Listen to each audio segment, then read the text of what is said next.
Hello, and welcome to the show, Interviewing Dead People. I'm your host, me, and today we're going to be interviewing William Shakespeare. Hello. Thank you for coming on the show, William Shakespeare. And today, for my first question, I want to ask you, what do you think of modern plays? What do I think of modern plays? Well, I personally think that plays aren't as dramatic and don't have the suspense and dread that they used to have. What kind of drama are you referring to? The kind of drama you find in my plays. For example, when Romeo and Juliet, the two lovers commit suicide from the thought of them being separated. So, in your opinion, a good drama should have death and suicide? Yes. In all my 37 plays, there are about 21 deaths by suicide. I got that from a site NCBI. Now let me ask you this. What's your opinion on teen suicide?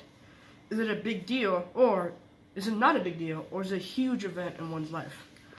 I think that teen suicide is a natural part of life, and can be caused by a lot, especially love. For example, when Juliet tells Friar Lawrence in Romeo and Juliet that she doesn't end up with Romeo, she'll take her own life. However, I am not saying that teen suicide is great. I'm saying that it's a natural cause of life, of death.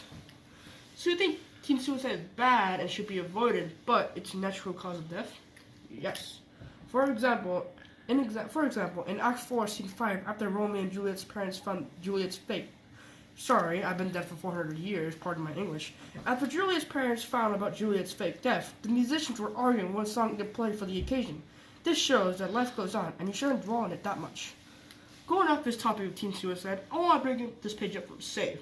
They estimated that the suicide is the 10th leading cause of death in America. Does this surprise you in any way? Not that much. I was expecting it to be fairly common, especially during these times. I usually look at love as being the leading cause of death and suicide, but today it's becoming more depression and anxiety. Interesting.